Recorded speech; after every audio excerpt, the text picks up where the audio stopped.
I'm Cynthia James, and this network is about changing lives one woman at a time.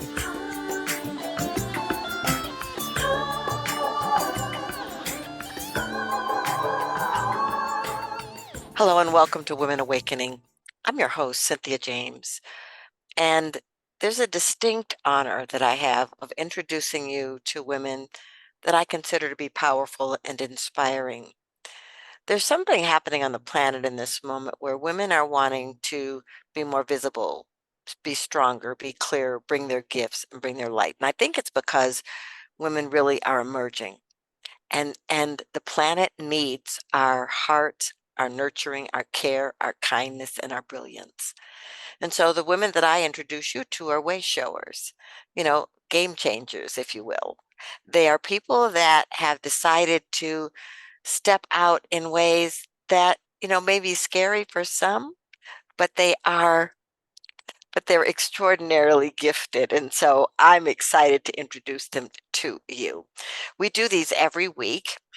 And so we're on the platform Spotify, iTunes, iHeart, Spreaker, Amazon Video, on YouTube. And also you can go to cynthiajames.net. That's my website. You can join my community there. There's a newsletter. You can get resources and gifts, because my intention is to support you in standing in your power. Today, my guest is Cortney Pearson Holles. She earned her master's in English in 2003, and then she started a family with her husband just after she got hired at the Colorado School of Mines as an adjunct professor. Then she was hired full-time as a professor in the humanities, arts, and social scientists in 2010. Cortney was appointed to lead the freshman writing class, Nature and Human Values, shortly thereafter. And then that position developed into supporting her in hiring 15 to 20 instructors who teach this required course and developing the pedagogy and content and assessment for all the students. She also has a doctoral degree, and she got her dissertation completed in 2021, earning her EDD from University of Northern Colorado. Cortney, I am so grateful that you're here. Thank you for inviting me. I'm glad to be with you. So everybody, I have had the pleasure of working with Cortney in the last year in a project called Teaching with Heart. And we've been working with two other professors on how do we support professors in bringing more love and consciousness into the classroom. But learning about her has been fascinating for me. So, Cortney, I always start with the same kinds of questions. How did you grow up? What was happening in your life? Yeah, as a kid, my parents were both teachers in a community where there was one high school, one junior high school, and a few elementary schools. My mom was a third grade teacher. My dad was an eighth grade American history teacher. And I was just the perfect little student, the older of two children. I have a younger brother, and I just had a pretty carefree life. I was not like a fitting in with all the cool kids kind of person necessarily, but as I got into high school, I was kind of just involved in everything. Not athletics. I was a cheerleader and a manager for sports, but I was in all the other things. I was just a curious person and wanted to learn about and do and try all the things. So I grew up as a kid who had a lot of support from my parents, a lot of love from my parents, and they just encouraged me to do all the things I wanted to try. And I often talk about how I played school as a kid. I I ended up starting my college degree as a pre-med student. But that was a very short-lived thing because I always wanted to be a teacher. As a 5-year-old, I was assigning, homework to my friends in the neighborhood and pretending to write in cursive on papers and, really so kind of in the shadow of my parents wanting to be a teacher. Well, that is so interesting. What's fascinating for me is that some people just come on the planet knowing what Mm, they're here to do. They have this calling, this urge, and the fact that you always wanted to be a teacher. And, look, cursive, it is fascinating to me that they don't even teach it anymore. I feel, there are younger Yeah. people who I'll write something and they'll go, what? What does that mean? It's like, so, Yeah. so I love that you wanted to teach it. But now here's the thing I want to ask you. So, did you know you wanted to be a college professor? Yeah, that's the interesting part. So I was resisting the teacher thing in my high school years. I was going to be a doctor. I'm going to help people. I was going to be a pediatrician or a surgeon. And thinking about those now, I mean, it just wasn't going to be a good fit. So when I got into college, I was a pre-med student. My chemistry class was hard and terrible. I had an honors class in English, and we came in and sat in a circle and talked about cool books.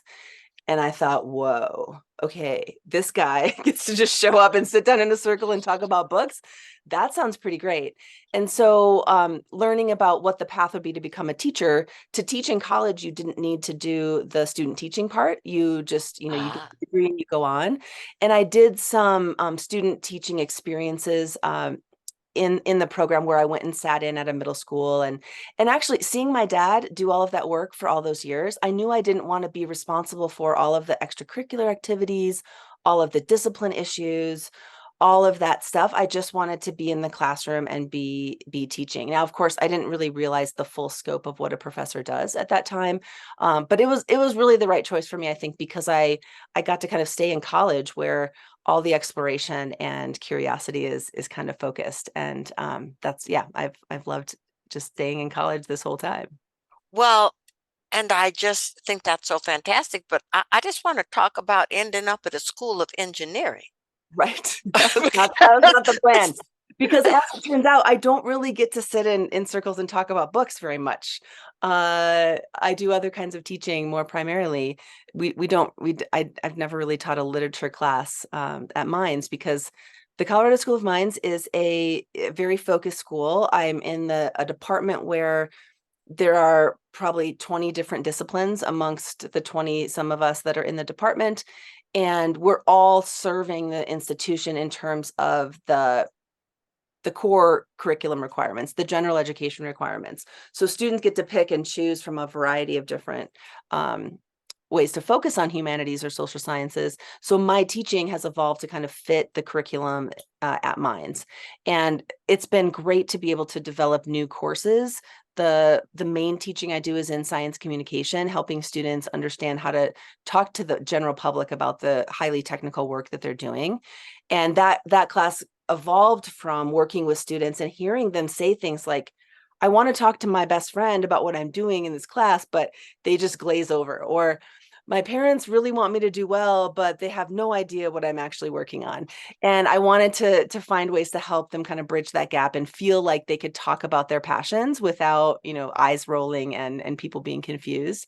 And then I also have developed a service learning class where students work with the community and talk about or learn about poverty and privilege in this country and across the world. And that's been a really rewarding one as well. So finding ways to kind of fit into the curriculum of Mines and what students need there has really been fun, but certainly was not the path I expected going into this. Right. Well, I hear you, but I want to come back to that in a moment. But I want to talk about your personal life. Yeah, So you get married and start a family in 2003, and how many children? I have two. Okay. And okay, so now you're teaching, now you're having babies, now you're managing relationship. Did you find it difficult to create harmony in all these areas and have any kind of balance in your life? Yeah, so I think as a young mom, being a part-time adjunct professor was perfect for me because I knew I wanted to be connected with that adult world, with the college experience, with earning money. I needed to be earning money as well. And it allowed me to be able to go to campus for a couple days a week, teach a couple classes, and then the other days be home with my kids. and be really involved in what they were doing throughout their young lives. And that I wouldn't trade. That was definitely a good setup. When I got into that full-time position, then it was more teaching, more service responsibilities and meetings and things like that. And so that was a little trickier, because then when my kids were in elementary school, the time that they needed to be in class, I was still able to work my schedule around that pretty well. But what it meant was I was going to campus just to teach, then coming home to be a mom, and all my grading and planning and all of that had to happen at home, usually at night after kids go to bed. So trying to figure out how to work, I'm still in that mode actually, even though my daughter's now just went off to college this year and my younger kid is 16. They're not as dependent on me for scheduling and things, but I still do a lot of work late at night, on the weekends. I've never kind of mastered that 8 to 5 work day kind of a schedule. Yeah. I think most of us who are working are trying to juggle those balls. I mean, Right. it's really interesting. Okay, but I want to talk about the turn in your life, Yes. because you're doing all of this, and all of a sudden something happens with your husband. And can we talk about that? Because I really want to talk about the personal transformation and transition that you had to walk through. Yeah. Yeah, that was tough. I mean, it was a very minor car accident. He got rear-ended. No big deal. It happens every day, right? But there was something about the way his head was turned and it hit the window, and he ended up with a minor traumatic brain injury. And one of the first things I learned is that MTBIs are not minor. They can have very major and lasting consequences. And then he also had spinal nerve pain issues. And so he was in tons of pain and really wasn't functioning for a long time. And my attitude was just, I'm supporting him, we're getting through this, everything's getting better. I've always had a very optimistic outlook about things, and just anticipate an upward trajectory, like things are going to get better no matter what. And as the years went on, it was a couple years into after his injury, he was not able to go back to work. Things were not necessarily getting better. It was just really stressful for the kids not being able to have their dad around, and for me to try to kind of hold everything up in the meantime. And I was also pursuing my doctorate at the time. I started my doctoral studies 3 months before this accident happened. So I'm trying to have a full-time professor job, be a mom to elementary kids, help him get to all the appointments and manage that. And then, also be pursuing graduate studies. And that was happening really late at night. That got the like midnight to 2 a.m. shift most days. And so again, it was, in the moment I was feeling like, okay, this is what I'm doing now. It's going to get better. And then things got worse. In fact, I think Jeff's head injury, the impact of not working was psychologically really hard for him. And he had had some depression or anxiety before, but the brain injury really exacerbated that. And it was taking him back and forth between different states of being that the kids and I couldn't predict. And so we were really living in a very delicate and scary kind of a situation for a while. Um, and so I think what I was learning through this time is that if I don't tell people what's going on for real, I stopped just saying I'm okay when people asked, "How are Yeah. you?" Fine. Okay. No, I stopped doing that and really got into how can I be honest and how can I get people to know what support I need within this system. So I was very lucky to have some close colleagues and friends that I work with who could pick up the slack for me, who could answer the phone and take the details of what was happening and help me along. If I wouldn't have had that, I don't know what would have happened. So being able to be vulnerable and be honest about what my situation was allowed me to get the support I needed and be able to still make it through those tough times. Yeah, well, it's really interesting, because what I'm hearing you say is that your life is layering, because you're adding, education, stuff happening with your husband, the kids are growing, you have expectations for what you are doing in order to get this graduate degree. Mhm. And so then your husband passes away. And how did you manage that energy? Because this had been going on for a while. Yeah, so 2013 was the accident. He died in early 2017. I think one of the things that really sustained me was that the two of us had gone to a retreat in Hawaii that was yoga and poi and hoop and various kinds of healing modalities. We went to that together in 2015, and I got connected with a circle of mainly women that I then also connected with in early 2017. And I had written myself a postcard during the second time I connected with this circle, and it said something about allowing myself sisterhood and poetry. And it was one of those things that they mail back to you after a few months. And then so I received this postcard after he had died, and I had written it right before he died. And it was just like a thump to the heart. I knew that what had been missing in this whole time, I was not connected with women. And so carrying all of that on my own without explicitly connecting to women was what I think made my struggle more of a struggle. As soon as I allowed that in, and really mindfully connected with women, I joined a circle, a 9-month circle that was meeting online in 2018, and I got even more plugged into these people I had already met and new women. We created our small group within that circle we called ourselves the Wisdom Warriors, and we started talking on Marco Polo. And we are still to this day, 5 years later, daily talking to each other on Marco Polo, sharing all the ups and downs of our lives. And we find these synergies and the support with each other, where if someone's going through something, someone else has a connection, or they've had a similar experience, or they can just be there and hear us. And so it really was the sister circle, the Wisdom Warriors, connecting with women, that has gotten me through ever since, because I needed to be outside of myself. I needed that external support, and it's been amazing.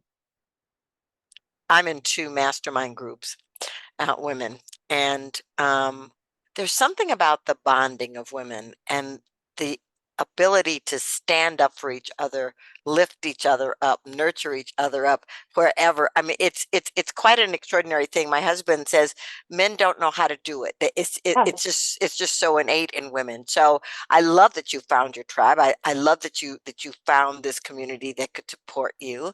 Yeah. I want to know what what was your dissertation on?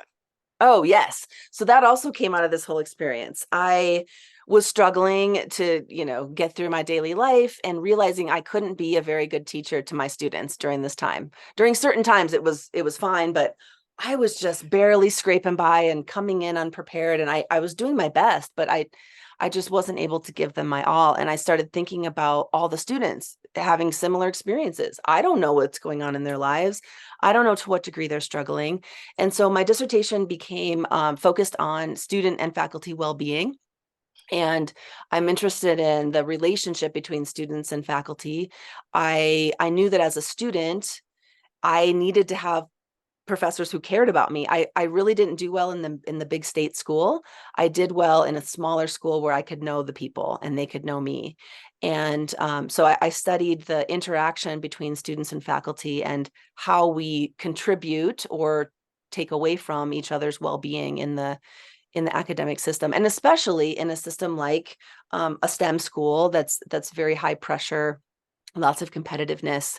And so I looked in particular at kind of engineering schools and my school in particular. And there's a lot of people around the world who are very interested in making change in this area, I have learned, especially since the COVID pandemic, where that put more strain on faculty and students.